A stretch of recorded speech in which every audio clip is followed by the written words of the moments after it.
Welcome once again to the Wee Gamers and the Bunker Club with myself, Wee Andy, and once more joined by Krister from Helgas, the mind behind the Troubleshooters. Tonight, we are hoping to put together a video for you that shows one of the key aspects of any role-playing game, and that is, of course, character creation. And hopefully, over the course of this evening, we've had a little bit of a dry run, because in typical Wee Gamer fashion, I forgot to hit the record button. So we're going over old ground for us, but new ground for you. In an ideal situation, you will, of course, generate your characters for the Troubleshooters in conjunction with your director. You'll do that round the table, and it could be a meeting zero where you get a bit of a handle on what the story or campaign's going to be and what all the other characters are going to be and the little intricate things that link them all.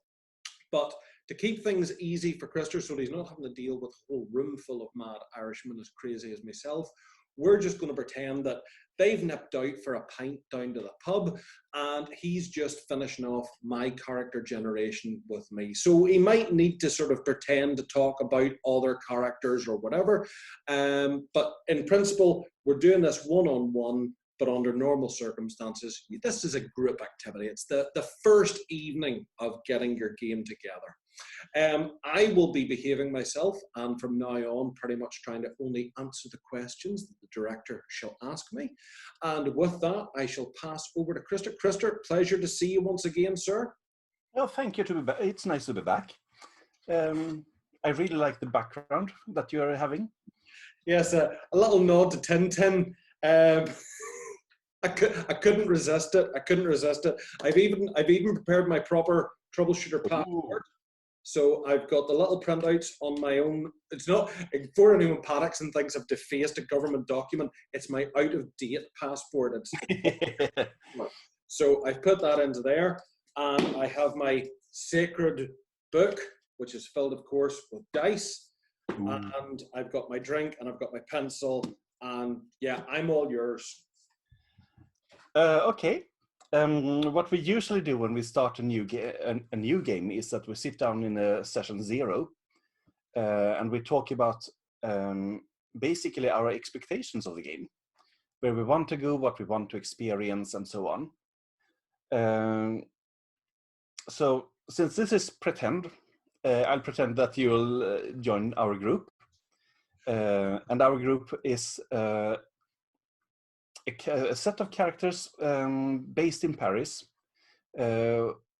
which, well, go out and solve other people's trouble for various reasons. We have pickpocket come model.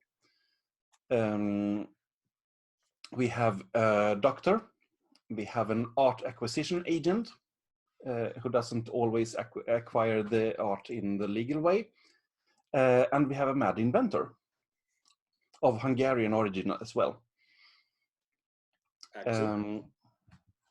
So as I said, we're based in Paris, and the characters usually go out and have a lunch together for old time's sake, about every week. What would you want to play in that group? Well, whilst it would be very easy for me to fall into the cliche of being Tintin, especially with my fantastic quiff as it is at the moment, I do like the idea of a journalist, because quite often in role-playing games, I end up kind of being like a cop or a soldier or something like that. So I'd like to do something different like that. I'd still like to be a journalist. I have an idea for a girl who is particularly short-sighted. And I think her father had been a policeman, and that's where her aspiration to join the gendarmes would have come from. But of course, with the bad eyesight, she wasn't able to. That's given her a real chip on her shoulder. She's not happy about this. It's the first thing in her life that's been a no, really. So as a result, she's become quite tenacious. She's quite dogged, and she fell into the world of journalism as a way of sort of still trying to right wrongs. And then I think something mysterious has happened to her father. I don't think he's dead, but I think he's gone missing. and she's convinced that somebody knows something and there's a deeper story, but the police don't want to hear about it. They think he's run off with some mademoiselle, and she's not convinced about this at all. So this is her little pet project. She's got these books and documents and maps on her wall, but she's trying to find her father whilst at the same time trying to deal with the daily things of, like, you know, Mrs. O'Flanagan, who lives now in Paris apparently, who's lost her cat, is the top story that she's sent on, and she passes the time with these silly stories while she's trying to find her father. There we go. Okay. The game is kind of centered around a Paris newspaper called La République, which is a leftist, quite big newspaper, daily newspaper, which often takes the opportunity to bash at General de Gaulle. Okay. Would that be an interesting place to work for you? Oh, I think so. Yeah, but I think she's like really down the pecking order. She's not she's not a good journalist. She's still learning, really, I suppose, about journalism. But she's got the keenness to get up there. But as I say, I think she keeps getting sent on these silly stories. She's filling the columns that they can't fill with bigger things, like the lottery winner, or lost dogs and stuff like that there. She's always looking for the big story. The annual petanque competition. And yeah, you know, what are you doing today? Well, I'm writing the stars because I finished my advertising column. So does anyone know how to spell Aquarius? There we go. Yeah, that sounds great. And that would fit quite well into the group. I think that there is an opportunity as well for the missing father. I see a lot of cool story ideas about that.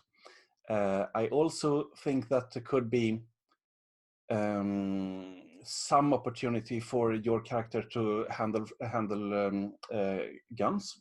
Ooh. Cool. Could be. Yeah. I definitely pictured that she was not against punching people. Okay, but that goes well. That a good slap from her was not a strange thing for people to experience. Yeah. And if you have a heavy camera bag to slap them with, then no.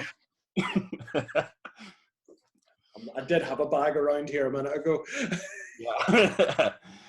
So okay, the first step in making a character is to pick a template. And you kind of picked a template. Oh, sorry. That's okay. The other ones that we have are adventure scholar, aspiring student, caring veterinarian, but we have one of those as the doctor, a cat burglar that became the pickpocket / model, cosmopolitan dilettante became the art acquisitioner, a curious engineer became the mad inventor. Then we have an elite athlete, a globetrotter, inquisitive journalist, I think is the one that we should focus on. Okay. Intrepid explorer, racing driver, suffering artist. That's you in real life. So those are templates that we have in the game. We're aiming to unlock a few more. Plainclothes cop is to be unlocked at 450,000, I think. And hopefully we'll get that one in. Keep the money coming in, people. Yes. Okay. So I'm happy with the journalist then. It sounds like I've chosen wisely. Yeah, you have chosen wisely. Okay, so step 2 is to set skills. Okay. There is an opportunity later to do some customization, is what it was. But for the moment, the skills are. Yep. Contacts, 75%. 75, yep. Alertness, 65. 65, yep. Investigation, 65. 65, yep.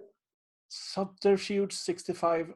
Subterfuge, 65, yep. Charm, 45. That sounds so right. Languages, 45. Languages, 45, yep. Melee, 45. Melee. Where are you, Melee? I seen you a second ago. Should be at M somewhere. Yes, there we are. Prestidigitation, 45. Yep. Will rick a lot of people's tongues.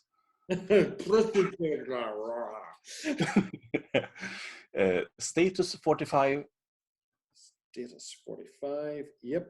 And vehicles, 45. Vehicles, 45. And every other skill that you have starts at 15. At 15, okay. For the benefit of anyone at home watching, what we will do, there is a link on the Kickstarter where you can download the emergency passport so you can see what we're filling in here. But what I will do when we're editing in this later on this evening is I'll bring up a little picture right about here that shows you the emergency passport so you can see what I'm filling in now on the skill sheets. Okay, so that is all my skills ticked in, sir. Yes, there should be 11 of them. 1, 2, 3, 4, 5, 6, 7, 8, 9, 10, 11. Yes. Yeah. The next step is to pick abilities. Okay. And you have, you pick 2 of the following. Been everywhere. Empathy. Good reputation. Investigator. And press credentials. There's 3 that I want now. If you want 3, keep that in mind. Tick that off because you can get another one in the customization steps. Well, I like the idea of good reputation because I kind of get the impression, and maybe this isn't our part of the chip on her shoulder thing, everyone knows her because of her father. Oh, you're his daughter. The press credentials, I imagine that's something she's very proud of having, even though it's like, you know, if somebody looks very closely, it sort of says junior or something, but it gets her through a few doors. So press credentials. Yes, it has a specific things that one is called "Can I quote you?" When you can show your press credentials, you get a +2 modifier to get access to someone. Get out of my face is kind of the reverse of it. If someone is not on friendly terms with the press, you get a -2 modifier if you want to interact with them. You can spend 2 story points to gain access to a press conference. And then you have to establish that there is one. With an important and relevant character. And you can spend 2 character points to gain access to a news publisher that you are not employed with. That's quite good, really. Yeah. Okay. Well, I think at the minute I'll sit with the good reputation and press credentials because they both sound very much in harmony with, I think, who she is. The investigator, I think maybe to give her the investigator would actually make her quite good at being investigative. And I kind of don't want her to be that good yet. She has to learn how to be an investigator, so I'm not going to give her that now as an ability. Okay. So you go for good reputation and for press credentials. Yep. Okay. Then the next step is to pick one complication. Ooh. And the ones you have to pick one from is bad reputation, code of honor, and honest. Ooh. Well, the code of honor might be nice for a journalist. Yep. because that makes her very. I think that even though it's a disadvantage, there's lines she won't cross, obviously. But I think it probably complements her in terms of wanting to get to the bottom of things and wanting to get to the truth, and compensates for not maybe being a very good investigator. Is this sense of duty and honor that sort of pushes her onward? So yeah, we'll go with code of honor. It will give you story points when you activate it. So you gain 3 story points when a villain gets away because of the code of honor. You get 3 story points for taking a -2 modifier on actions that go against your code of honor. Okay. And you get 6 story points when someone betrays your code of honor. And it works like this. I want someone to betray me right now. Okay, I think about it. That way, you get 6 points. Yeah. Okay. Yeah. No, I can see how that works. I could also see a journalist being let down by friends or by contacts, whatever, that would be a betrayal to her as well. So yeah, no, I like that. I like that.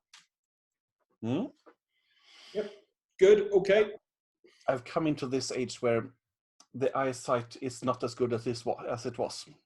So these classes will go on and off all the time. That's okay. My contacts are pretty much glued inside my head. If it wasn't for them, I'd be like, what computer? What? Oh, it's somewhere in the fog.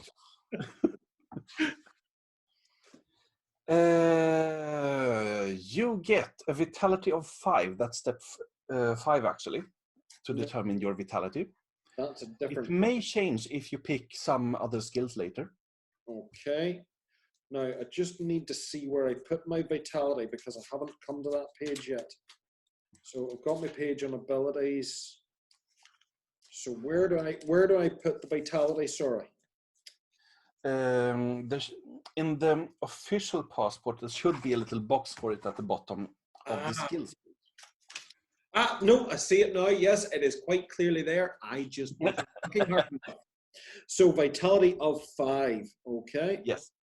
And vitality depends on your combat skills and your endurance skill. Okay. And it varies normally between 4 and 7 is the maximum. So at 5, I'm not bad. It's quite okay. Quite average, really. Yeah. Most people usually get there because at least one combat skill is at 45 in every template, so that they can handle themselves in a fight. Yeah, that makes sense. Okay, so vitality 5. Yes, and then we come to languages. And you will know, your character knows English and French. Okay. You may have another language as your native language if you are from somewhere else. No, I think she has to be to have got a job in this paper. I think she has to have been a French national to begin with. So we'll give her French as her mother tongue. Yeah, and English as a second language, and then you get to pick another language. No. Because you have so high skill, or you have 45 in languages. Yeah. Okay. I wonder what would you recommend, Mr. Director, as being a useful language for the campaign?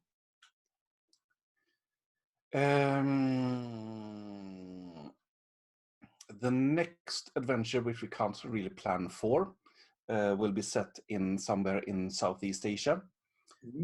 So if you're logical by that point, you would probably pick Javanese or Mandarin, Cantonese, perhaps.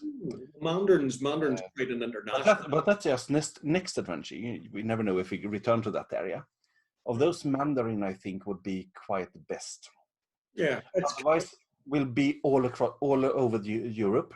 So German is a good language. Russian is a good language as well. She if you ever get behind the Iron Curtain. She doesn't strike me as being particularly well traveled, and pardon me, she doesn't strike me at the minute as being particularly sort of cosmopolitan. So probably something like German that is at least, you know, a neighboring kind of language would make sense, I think. Maybe she's got like friends from university or something like that there.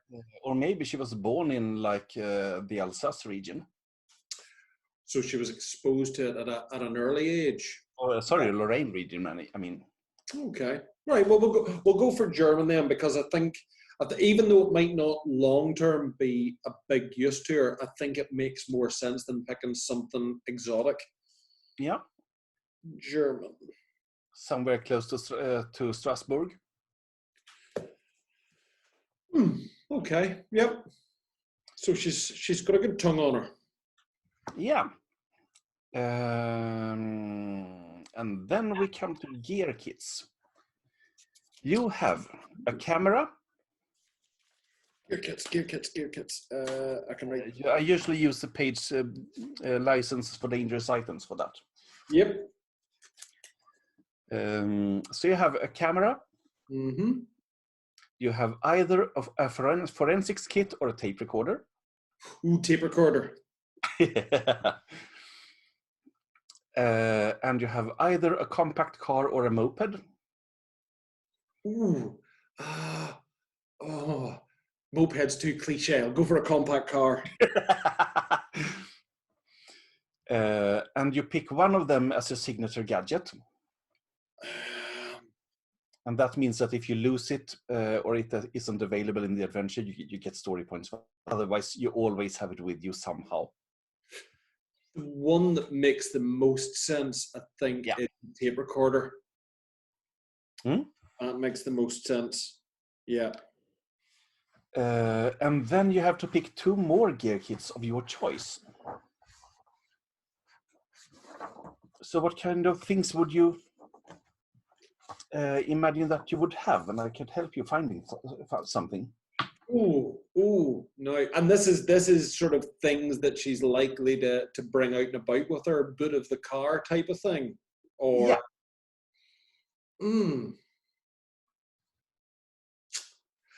I think she has like a bag of ridiculous disguises.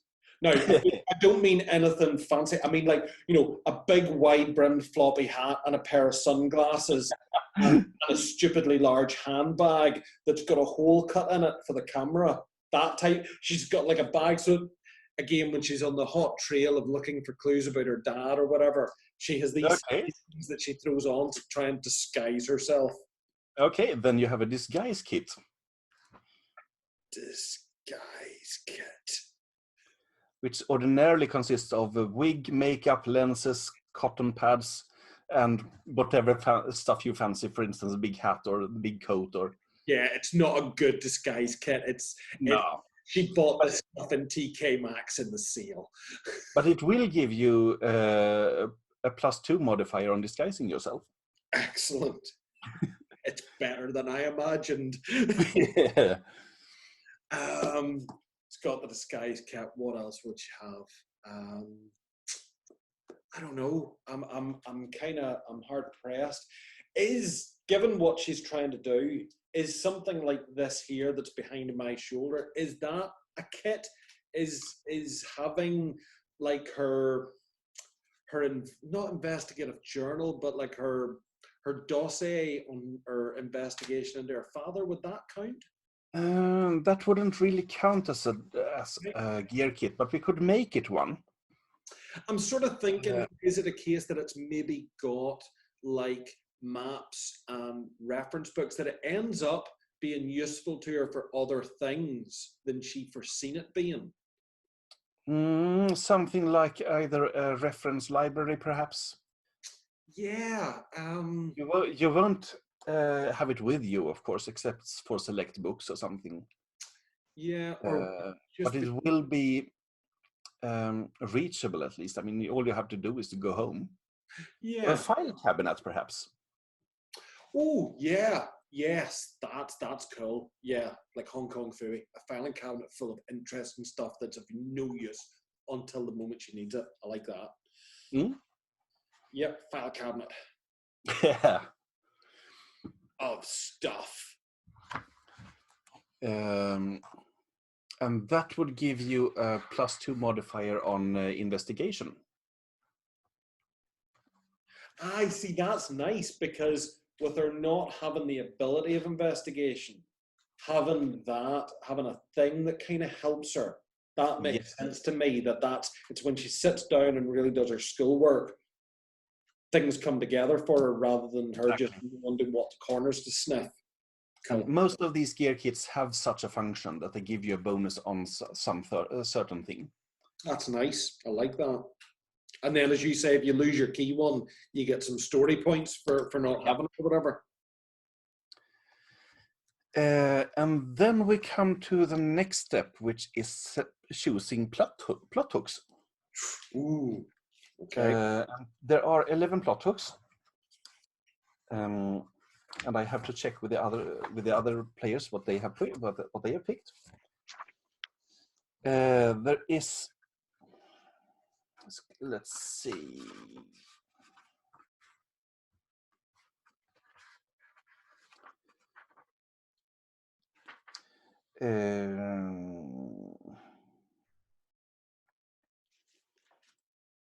We have one media darling. And we have one arch enemy, the octopus, and looking for a case. We have a do-gooder.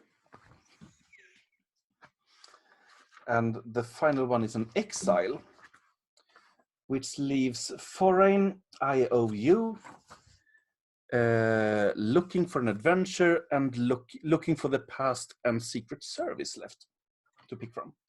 Ooh, now, looking for the past, would that fit in with the missing father idea? It's generally more general than that. Right, okay. But it could work. And you could also make it for looking for an adventure. Well, yeah, looking for an adventure would... Yeah, I suppose it doesn't have to be that I am actively looking for an adventure. The very fact that what I've dedicated my life to means I'm looking for an adventure as a consequence. Yeah. Okay, we'll go with looking for an adventure. And the idea is that every adventure has like startup handouts for 4 to 6 plot hooks. Cool. So in a group of 4, where everyone picks 2 plot hooks, you're bound to have at least one character getting into the adventure. Okay, cool. So there's always an entryway into the adventure. Now that we have all but 4, I think, whichever adventure I pick, you will get into it. That's very clever then. So it means no one is left. Sometimes you end up in a role-playing game with that player sort of sitting in the corner going, well, how did I end up in this situation? But it usually takes 1 or 2 characters to go, okay, we really have to go on this adventure, and they drag along the other ones. Yeah, get in the car. Exactly. And now we are at step 8.5, which is the optional one, which is customize your character. Ooh. Which means that you can get another skill, which means that you replace 1 or 2 skills that you have in your list with 1 or 2 other skills that is not on it. Okay. But you just move over the values of the skills you want to move. Just swap them around. Yeah. You can swap skills around, which means that you decrease 1 skill with 10 and increase another one with 10. And you can do that twice. You can't start with any value higher than 85 if you do it this way. Okay. You can change an ability for another one that is not on your list. You can pick another complication that is not on your list, and you can make things more complicated, taking 1 more ability and 1 more complication.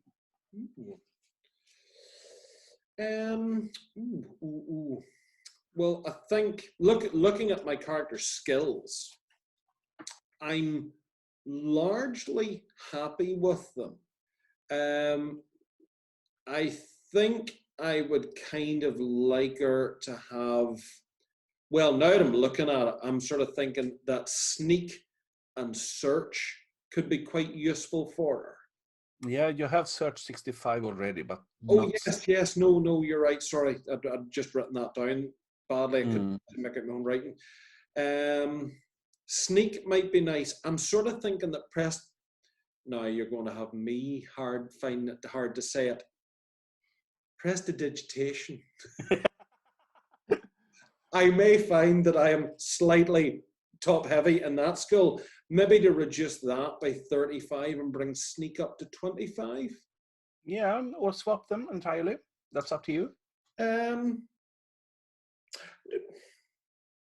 Yeah, well, actually, now you say it, I think sneak is, well, no, I'm going to do the 10-point swap. I think that's probably enough.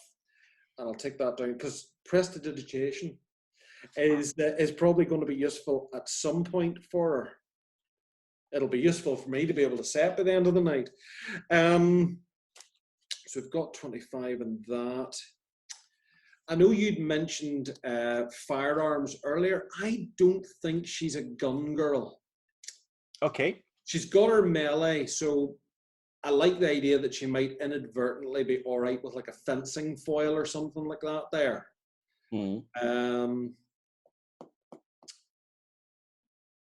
I'm tempted to take, she's got very, very high contact.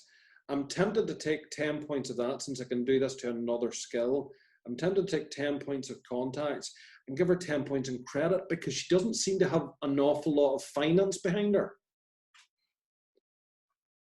Well, she can get by on the salary from the newspaper, but it's not much more than that. No, I'm sort of thinking if she suddenly found herself on the need to jump on a high-speed train to Dusseldorf, she might have to actually think about buying a ticket. Whereas if she at least had maybe sort of the 25 in credit, she's going to be able to buy the ticket. It just means she, buys one less McDonald's this month. Yeah. Not that there are very much McDonald's in Europe in 65. No, true. Well, that's a very good point. So think of the money she's saving already there. So we'll take contacts down to 65 and we'll put credit up to 25. There we go. Okay, I think I'm happy enough with that.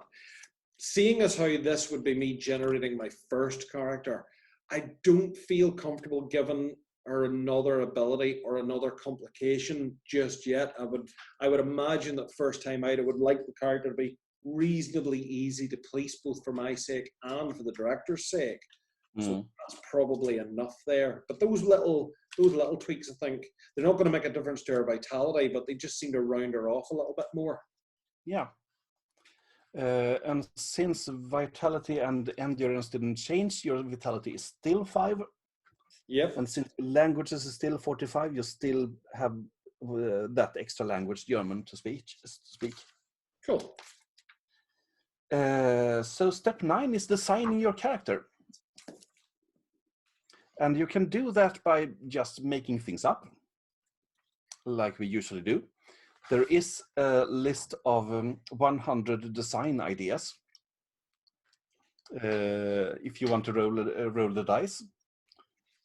I mean, you have a big book full of dice that they should be used. Let's do the dice. What dice do we? You can roll a few times and see what you get, and pick the best idea. I mean, these design ideas are really for the artists who would presumably draw your character's adventures. Okay. What dice do I need to grab, sir? A percentage. Percentile dice. Okay. Yeah. So, first rule. D%. That is, I never remember. Yeah, that's 6. I rolled 6. A bandana. A bandana. Okay. So roll another one and see if you like that better. I mean, I usually allow people to either just roll until they're happy and or pick things or make things up. So 15. 15. You're really bushy mustaches. Yeah, just wrong. So bandana stays there. Me, I mean. Got the bandana. Okay, so that's the hair. So next up is 58. 58, pinstripe jacket. That might work. It's just the jacket. It's not the trousers. No. Could be the trousers if you want to. No, let's just go with the jacket. Like that bandana and a pinstripe jacket. The jacket was her father's. Quite oversized. 63. 63, round glasses. I think that one is just you. Yeah. Big round glasses. That's perfect. Absolutely perfect. 42. 42, a knitted pullover. Not with the pinstripe jacket. No, we're not doing a pullover with this pinstripe jacket. That's just wrong. Even in France. That is 1. 1, arm rings. Arm rings. Okay, I'll keep them. Do you know what? I've got her now in my head because I think it's the bandana, the big chunky glasses, row of arm rings, the pinstripe jacket that's too big for her with the sleeves pushed up. She's just got like a white blouse onto that. And I think striped trousers. It's like striped pantaloons of some description or other. Red and white stripes. Yes, no green and white. Like like spearmint rather than a clown. And boots. She wears boots. Of course. Yeah. You know, she wouldn't look that out of place at Woodstock. No. She would look that out of place anywhere that I go. Or rather, she would look out of place everywhere except Woodstock. Well, you know, we have people go to the supermarket in their pajamas, so I think she would get away with it. But that sort of, and she's got red hair. She has to have red hair. Okay, great.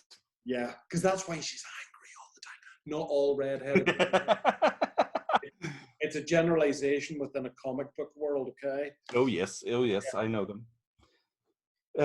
So you're happy with the design? I like that. She's quirky. Yeah. So I can put all that in. The last step is to decide how you met. So we have the other ones. The art acquisitioner, we have the pickpocket cum model, the doctor, and the mad inventor. So I want you to roll a D%. 97. I'm 97. I don't know if that's good. It means that you met at Zelansee. What? You met these guys at Zelansee in Austria. Oh, okay. You know this in Austria. So, how did you meet them? You know, and like come up with the title of the adventure of the adventure story in which you met them, and describe shortly what happened. Okay. Why was I in Austria? I was. Oh, what was I doing? I was following a lead about my father that ended up not being about my father at all. It had nothing to do with my father. It was actually a criminal gang who were stealing chihuahuas, and they were smuggling them out in delivery boxes to a hideout in Austria. It was the Chihuahua. I've lost myself now. I'm trying to think of something to do with deliveries that suits Chihuahuas. Chihuahua heist. Takeaway. The Chihuahua takeaway. Okay, and so how did you meet the others? How were they involved in the same case? How were they involved? They were actually doing something really actually quite meaningful. The people who were stealing chihuahuas and smuggling them out in takeaway boxes were working for a guy who was fencing diamonds. and they were Ooh. actually chasing the diamonds. And we crossed paths because I thought they were there to buy dogs, and they thought I was there to buy diamonds. And we actually were both trying to catch each other. They were the ones we were after. It was like a Scooby-Doo moment. A great story. I love that. Just one final thing. How old are you? And I want to say this, that it's not a big worry. I mean, Tintin started as 14 in his first album, and he has then aged in two ways depending on who's asking. Yeah. Either he's aged 1 year per decade, or they matched the age of the question, depending on if they were like children. Yes. What age is Tintin? He's 14. What age is Tintin? He's 47. I think she's 20 something. She's sort of in that chic coffee shops and lots of attitude and heels that are far too high for any good sensible person. Yeah. When you're still young enough to make stupid mistakes, but be determined that you are right. That sounds great. Yeah. Well, 25, middle of the road. Okay. There is there's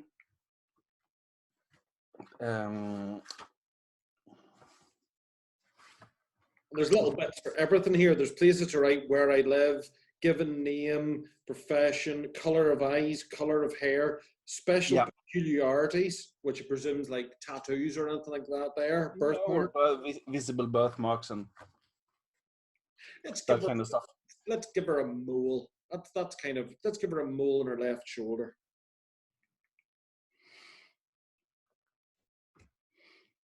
There we go. Place of birth. I would have to look up. Well, I'm just gonna write Paris because then it saves me thinking of anything. Yeah. There we go.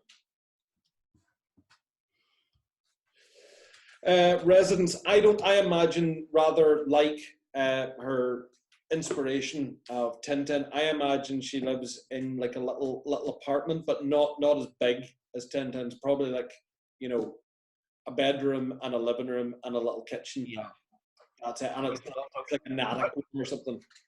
Quite a lot of people at this time, they kind of rent a room or two from a little lady somewhere in an apartment building, who definitely do not allow boys in the room. No. Well, yeah, so rented apartment. And quite likely she has the only telephone in the whole block. Ooh. So you have to call her if they want to call you. Yeah, I never thought about, of course, the phones thing, because I was imagining the phone being like downstairs in the lobby, so the landlady knows every call that everyone gets. But because she's a journalist, she's actually paid. She's got a phone line into the house, and it's like the only other apartment in the house that's got a phone line. And it's like, you know, the phone's on this little table with a doily and all over it. Meanwhile, she's sitting on like a tea chest eating her dinner off a cardboard box because the phone's like the most expensive thing she's bought for the flat. Yeah, probably. And I think that could lead to some tension between you and the landlady, because she can't listen in on your phone calls. Yeah. Yeah. Because every time I go out, you were on the phone late last night, you know? How do you know? Yes, madam. Were you talking to boys? With that coy look of like, no. The little old lady doesn't get, but she needs a name. Madame Chevrolet. Yeah, that's the landlady. I've got a landlady now. I need somewhere to write that. I need to write down my landlady. My landlady knows everything that goes on the street as well. She is an invaluable gold mine of meaningless intelligence. Oh, yes. Yeah. You know, Mr. Sanderson got his tooth out at the dentist today. Mm-hmm. You know what that means? Mm. Yes, he had toothache. Okay, cool. So I can even draw a little picture of her if I wanted to. I take it then that because I don't have firearms and things like that there, I have no need for my licenses for dangerous items, because I have no dangerous items. No, we just use that for equipment in general, and Okay. write up the modifiers that we have after the little box. Oh, I missed that. So I can put all my kit into there and all the Yes. modifiers they do, and when that modifier applies. Yeah. That's lovely. There is a limit to the number of gear kits that you can take with you on an adventure, and that limit is 5. Okay. It has nothing to do with how much you can carry. It's just game balance thing. Yeah, no, it makes sense. Are you able to, within the game, say we done 1 or 2 campaigns, and Mandy, that's her name now, Mandy. It's not very French, is it? I'll have to come up with a French version of Mandy. Le Mandy. No, that makes no sense. If she decided at some point that one of her kits was no longer helping or no longer relevant, is there a way in the game mechanic to swap a kit out to acquire a new one? Oh yes, you can get new kits in the adventure, in the planning scene. That will cost you story points. In between adventures, you can go shopping, which means that you basically get the new thing. And you can then pick whatever things you want. So you still have the tape recorder if you want to, or the camera, but you will also get the new thing. Ah, right. So you could always go back to your house at some point and kind of swap stuff out, kind of. Oh thing. yes. And in these planning scenes, it's quite an important moment to look up. Okay, what are we going to do? What equipment do we need? Does everyone have this necessary equipment? Does anyone have this thing? No, and if you don't, then you go shopping for story points and get that thing. Excellent. That's really nice. Now, did I miss? Yes, there is. There's somewhere to write down. Oops. There's somewhere to write down story points as well. Just yes, story points. So there's a little place to write. They are always in flux. Yeah. You cannot have any more than 12 story points. You will start each session, unless there is a cliffhanger. You will start each session with 4 points. Except, as I said, if there is a cliffhanger. Okay. You will always get new points for if you roll equals on the 1s and 10s. If you activate your complications, if you get captured, if you make the table laugh. And in some other situations as well. You can then spend them on activating your abilities, flipping checks if you make them. It costs you 2 points to flip 1 check, anyone. And abilities often make it cheaper in that particular situation. Okay. And you can also influence the story. A minor addition, like I know that guy over there, that would cost you 2 points. A bigger thing, like once when we played in the playtest, and I played Eloise, if you remember from the last one. We were captured by being captured gives you 9 points. Oh, right, okay. So it's very, I mean, it's very hard to die in this game. If you risk running out of vitality, you can. If you run out of vitality, you're out cold. And if everyone is out cold, you're probably captured and dragged off to a cell somewhere. So it's quite easy to get caught. It's very, very hard to die.